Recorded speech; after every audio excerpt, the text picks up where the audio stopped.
What's up, everybody, and welcome to the No BS Real Estate Show, a podcast that gives you an inside look on how to make smart financial decisions while adding value to your life. I'm Matty Miller with ERA Real Estate, alongside my co-host and real estate investor extraordinaire, Ryan Robbins. Whether you're a long-time investor or a first-time buyer, join us as we dig through the everyday bullshit of real estate.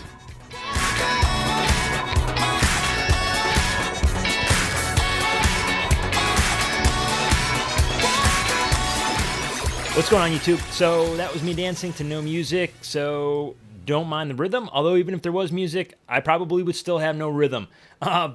We missed recording the first section of this video, probably the first 4 or 5 minutes. Luckily, you didn't miss really much of anything.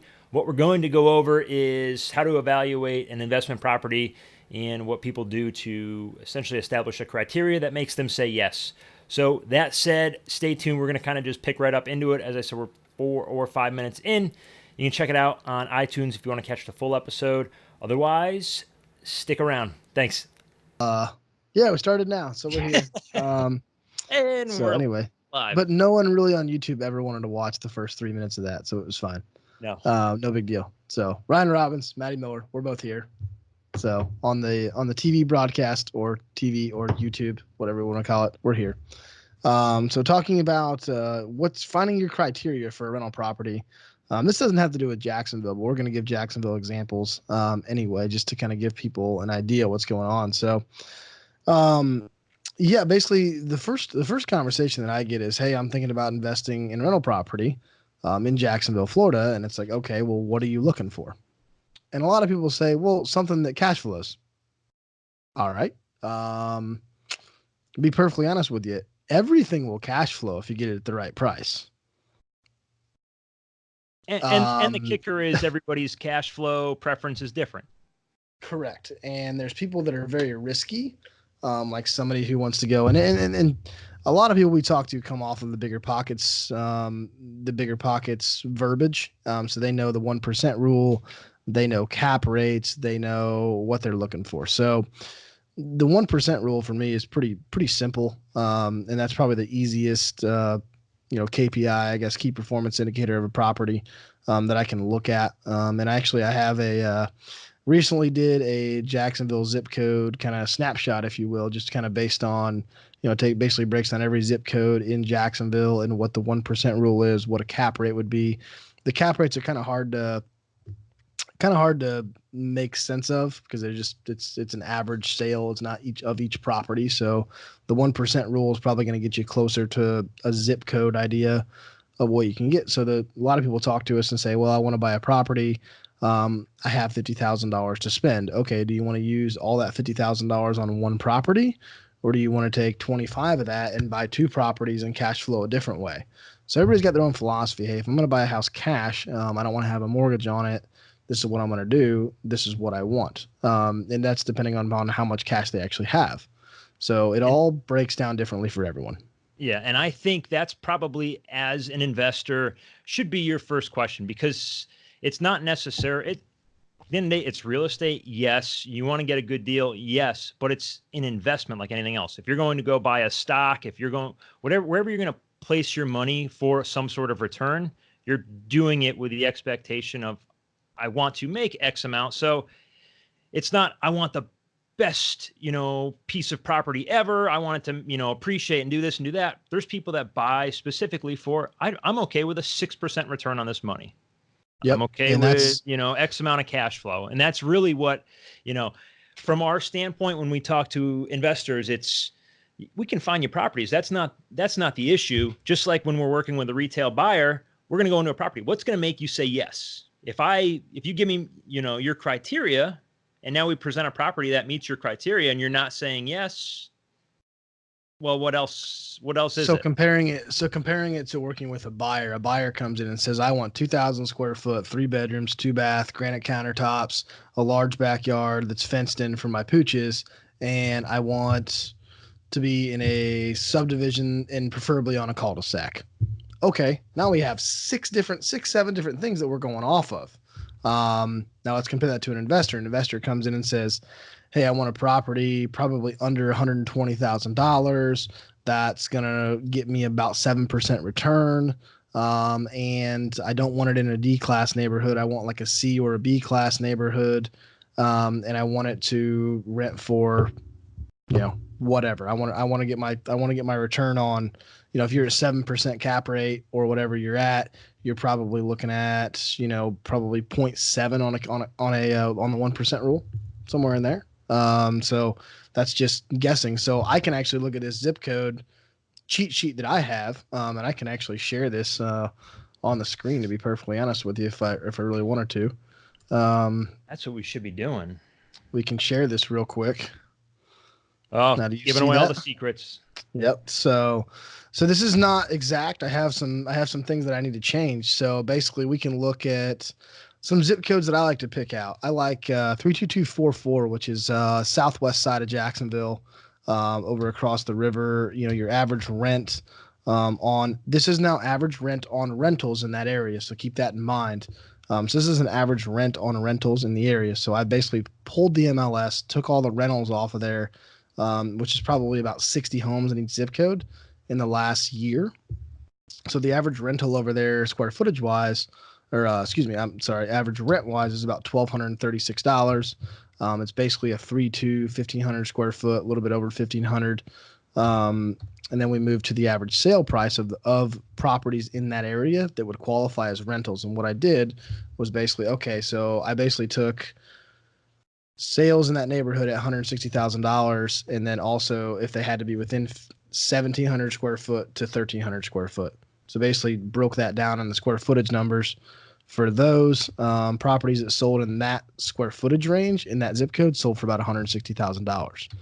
So average sale per square foot, $103. Basically, the 1% rule is going to show us about 0.77 of what we're at. So we're a little bit low that 1%.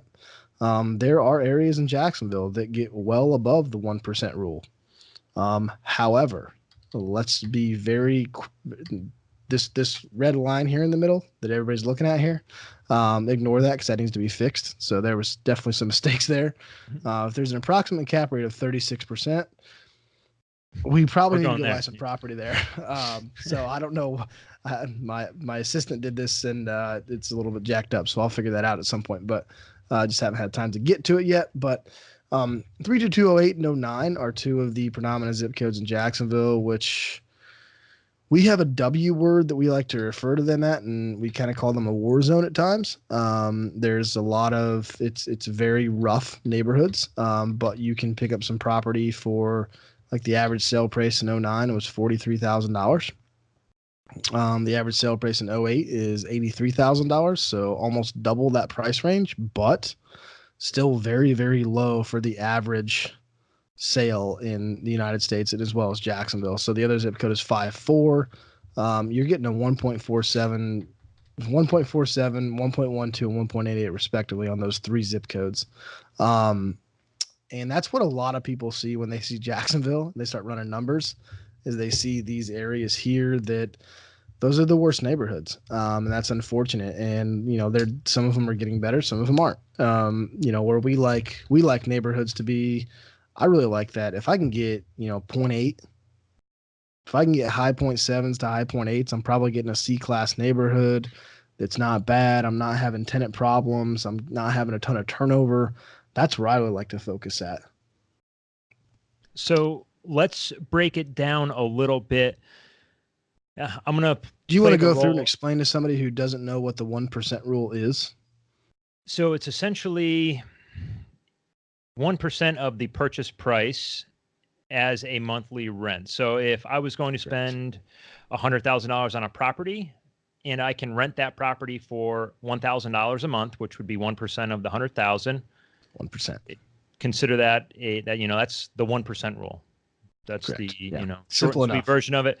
And that's, so if we're looking at statistically, if you can find a rental or, purchase a property and rent it for that quote unquote 1%, doesn't really matter what the price is. You could buy a $500,000 rental, and if it's going to rent for $5,000 a month, it's still the 1% rule. Still 1%. Yep. So, yeah. So that's basically. And if you're looking at the spreadsheet here, like I'm going down to something that's very close to 1%. The 1% rule. The average rent in 32207 in Jacksonville, Florida, is about 1386. And the average sale price of properties in that area that are very close to the rental parameters is 135. So that's the closest 1.02% that we're referring to. If you're watching the YouTube version, if you're not, then sorry, tough cookies. Go check us out. We have a YouTube channel. We don't have a Facebook page yet, but we're working on it. So the 1% rule is probably the biggest thing we use. There are other calculators on Bigger Pockets. There are other calculators other people use to break that stuff down. Everybody kind of has their own idea on how to run numbers on investment property, and that's fine. Like I said, everybody has their own philosophy on how to do it.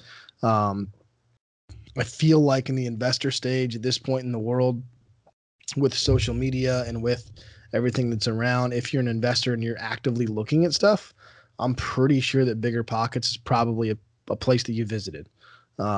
Pretty sure. So just, we're avid fans of Bigger Pockets. We listen to their podcasts. We listen to their stuff. We're active on their forums as well. We believe that a lot of stuff that they have generated in the past years is relevant to every market in the United States. So, and if it's not, judge me on it. Call me out.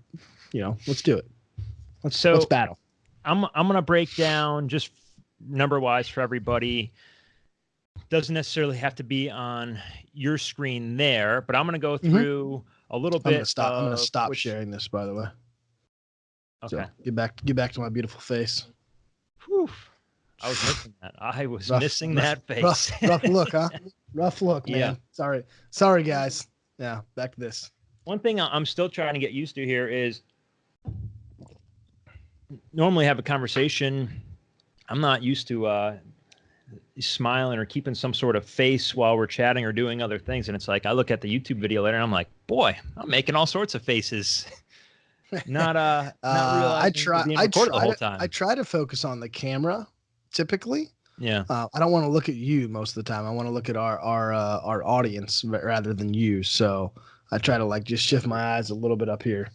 Yeah. Just saying, not trying to be mean. So I'm going to break it down and I'm going to do this out while we're live here. So don't know how the numbers are going to trickle out, but using the 1% rule, let's take a $150,000 property.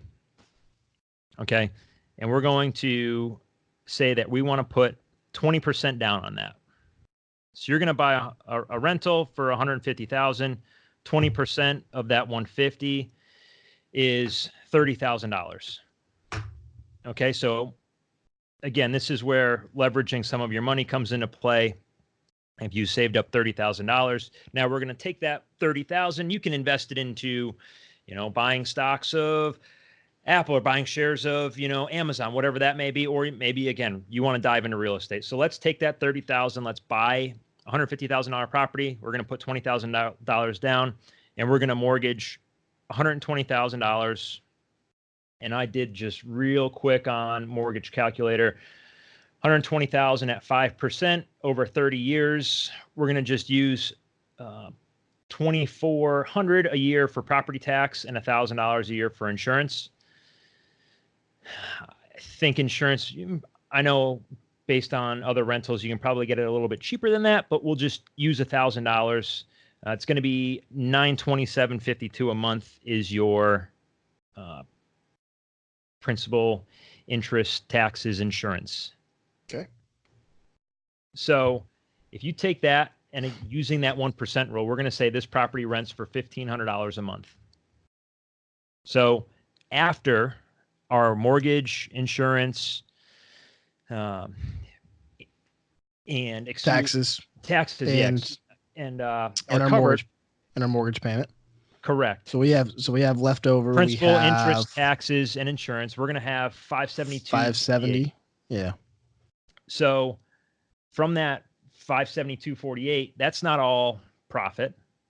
Nope. What's going to come out of that? So we'll use property management. We'll use your management as a rule of thumb just to go off of a number. So if you're going to take this property over for us, it's going to cost $100 a month. Yep. What other things do I need to account for as an investor?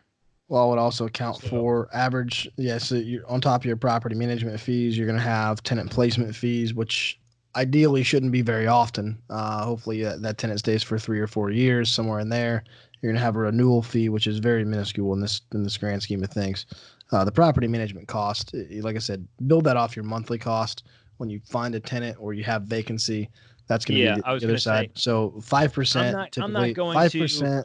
I'm not going to worry about any of your miscellaneous costs. Yeah, don't worry about that stuff. I'm going to calculate the monthly fee of $100. Correct. I'm going to want the monthly stuff. Yeah, I'm going to calculate vacancy. And these are some of the things that you got to look at as an investor is vacancy. And depending on where it is, if it's a multifamily, vacancy will statistically be a little bit lower because it's going to average out. You've got more doors to eat up some of that. I run vacancy on a single family, somewhere around that 7% mark. Some people are going to say you're crazy, run it lower because I know it's going to be a desirable area. It's just we normally run it at 5. I find 7%. I run everything conservatively. So using my numbers, I say 7%. So 7% of 1,500 is somewhere around $100. $105. Yep. So we've got 100 for management. We got 105 for vacancy. And you can almost assure that you're going to have maintenance involved, obviously. Correct. Which you as a full service property manager are going to cover a lot of that. But if I'm looking at it from, again, a surface level, I can't calculate all of your fees, your renewal fees, this, that, and the other I can, after the fact, I can build in for that. But if we're going to say, again, cleaning and maintenance, average cleaning and maintenance fees over the course of 12 months on an average decent property that's already ready to go. And by the way, this $150,000, that better be turnkey. If you're buying that, obviously that cannot be turnkey because your numbers will not work. We're assuming turnkey here. Yeah, we're assuming a turnkey rental for sure. If it's a turnkey rental, ideally, and everything's ready to go, ideally you should be looking about probably less than $1,200 a year. So basically $100 a month for the most part. Sometimes you may go 2 years where you may not have anything but a couple plumbing issues, and it might be $400. There might be 1 year when you have to replace the HVAC. Yeah. So because of that, some of the deferred maintenance, I generally run everything at 10%.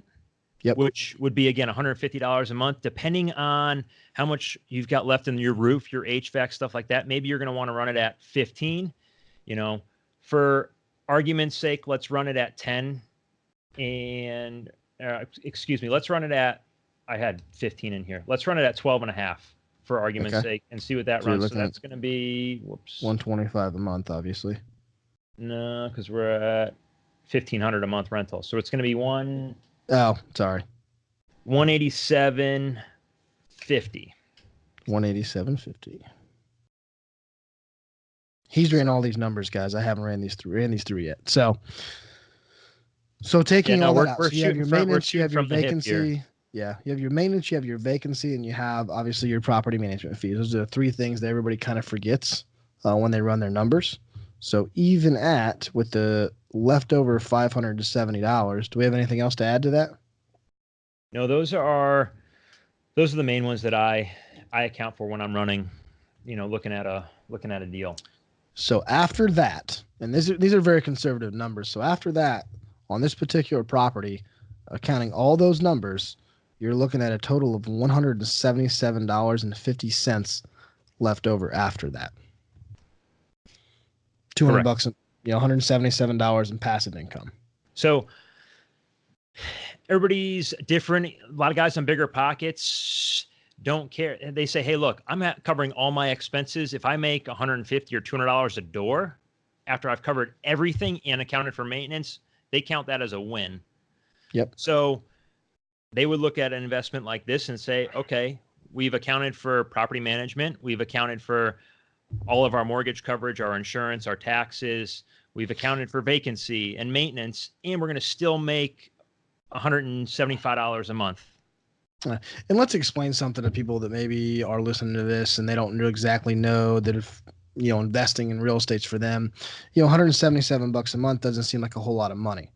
Okay, and that's not where typical investors are going to make their big money. They're making it off of not only the monthly. Now let's say that you have 10 of these properties and you have 10 of these properties, and we're going to times that by 177.50. You're looking at 1,700, almost $1,800 a month. Okay, that now we're getting a significant amount of money. The issue with that as well is a lot of these property investors, they're going to do that. They're going to do cash on cash refis.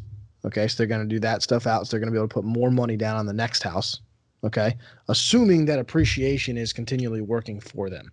Okay, when the market tanks is when people get in trouble, which the market's tanked basically twice in our existence. Okay, well, once in my existence, twice in modern history. Obviously, we have the Great Depression and the dot-com bust, whatever we want to call that, of 2009, 2010, 2011. Okay, so, or I guess 2007 is really when it kind of started. I think wasn't the dot-com early 2000s the mortgage I call it the dot-com. was. What do we call it? What do we call it in the last episode? The Big Short.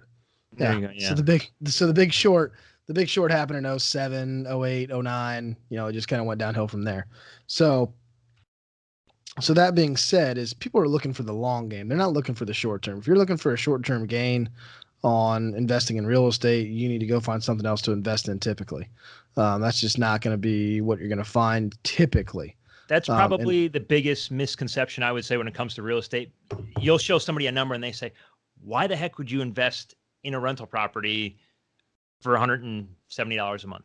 That seems like a waste of time. But to the point, look, if it all comes down to me, it's about financial freedom. So if you can build up that portfolio over X amount of years and your lifestyle accounts for $3,000 a month worth of expenses, well, maybe you only need 15 rentals. And guess what? Technically, you just bought yourself financial freedom. There's your retirement plan. If you never change your lifestyle, you don't technically have to work. You can cover your bills. Yep. That's would exactly I suggest right. And on top making of that and quitting your job? No, but that's not. ultimately how you look at it. Correct. Everybody thinks you're going to have one property and you're going to make $5,000 a month. And if you're not going to, why would you do it?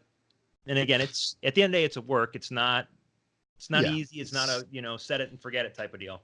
Correct. Yeah. And a lot of people, when they get to the point, you're big time real estate investors, they have another job. They're a CEO of a company. They're a really successful agent. They're whatever they are, whatever they do is fine. A lot of things, what they're going to do is they're also going to put more money to accelerate the mortgages down.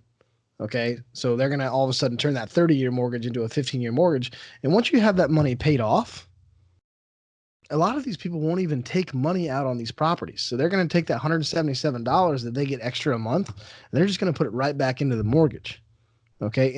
And even though that little thing, I don't have an amortization schedule broken down on this, but if you average an extra $177 on a payment of a $150,000 house, that's probably, and it sounds crazy, but I'm telling you from being my background, that's probably going to cut that mortgage payment off about 5 to 6 years. Okay, because that extra that you're paying each month is going directly to the principal, not the interest. Okay, so that's going to accelerate that down payment, not down payment. That's going to accelerate the payment down of the mortgage that much faster. Now, once you get that property paid off, and let's say you're a 35-year-old guy, and you have one property, and all of a sudden at 24 years, you're 59 years old, getting ready to retire, and now we have this $1,200 a month house that is paid off free and clear. There's $1,200 a month of income. Okay. Now there's still maintenance, there's still cost on that, obviously, but that's a heck of a lot better than that $177, right? Your cash flow could go from, because to your point, there's still going to be other costs like, maintenance Correct. and taxes and insurance, but your cash flow on that property may go from 170 to 570 or 670. And that's huge if you're going to times it out by 10, 15, 20 properties. Yeah. So You the know? key is it's always going to be the long game. It's never Correct. the Yeah. short game. Unless you're somebody who runs into $500,000 cash and doesn't know what to do with it. You say, hey, let's go buy 4 rental properties, because you can take $500,000 and get 3% growth in the stock market if you're lucky, by the way, these days. Or you can take $500,000 and invest it in at the 1% rule. So you're going to get $5,000, $5,000 a month in income So for however many years. real quick, I broke the numbers down on your monthly cash flow. So how do you figure out what your cash on cash return is? You're going to take that monthly cash flow, you're going to times it by 12, and then you're going to divide that by what you put for a down payment. And that's going to give you 7.2% return on your cash. So after all your maintenance, things like that are accounted for, you've made just over 7% on your money. And on top of that, that doesn't account for the equity pay down, because you're doing that every month as well. Correct. Yep. So that's, again, then where can you put your money to get 7%? That's like, again, you're going to pull up your zip codes. Well, this particular one, you're going to get a 7% return on your cash. Where in the market can I place my cash? That's where you start to say, all right, maybe I'm going to take a riskier investment, like you're going to invest in a riskier stock. Well, I'm going to invest in a riskier area of town, or maybe a 10% return on cash, or an 11%. Or, you know what? I'm getting older. I need to make safer investments. I'm going to park the money down by the beach where it's appreciating quicker, but it's more expensive. Or, in a more established part of town that's safer, and maybe you're only going to get a 4 or 5% return on your cash. Jack's Beach, by the way, your beach properties, your 1%, your 1% on Jack's You're Beach not is getting 0.6. So 0.6. So if you're spending $100,000 on a property, which you can't find, by the way, $100,000, you're making six. Wait, I just brain freeze. $100,000 investment is going to make you a $600 rent. Not exactly where you want to place your money. So don't necessarily invest in Jack's Beach as a investor, if you will. But like I was looking at somebody who has $500,000, and this probably comes back to our previous podcast of Grant Cardone and those guys. If I had $500,000, okay, I could go invest that in the stock market and whatnot. But if I had $500,000 and at the 1% rule, if I took that $500,000 and turned that into $5,000 a month in cash flow, okay, this is obviously very aggressive numbers because I did not take out vacancy. I didn't take out any of that stuff. But let's just talk about it for this grand scheme of things. $500,000 times, or $5,000 times 12 is $60,000 per year. $60,000 per year if you were to hold on to those properties, because that's the key that we've talked about here. This is the long game. Okay. If you were to hold on to those properties for 30 years, okay, and you bought these all cash, you would have turned in $500,000 to $1.8 million. That's where the rich get richer. Yep. Okay. So that's a little bit different conversation than what we're having with the average real estate investor, but that gives you a pretty good idea on how money can make you more money. I don't know where the quote came from, but I've heard it on another podcast. Life is a marathon. Train for a marathon. Yeah, and it ties in greatly with this. So, about right. All right. Well, that's pretty much what I got. I just wanted to go through that. That was I guess, the short and sweet breakdown on how we're going to look at, surface level of an investment and where can kind of make return wise, cash on cash, things like that. Yeah. And guys, we'll break down more episodes. We kind of got in a rush today, to be perfectly honest with you, due to our busy weeks here. We are in the midst of the busy season, and we are both very busy, which is great. Don't get me wrong. I'm not upset at all.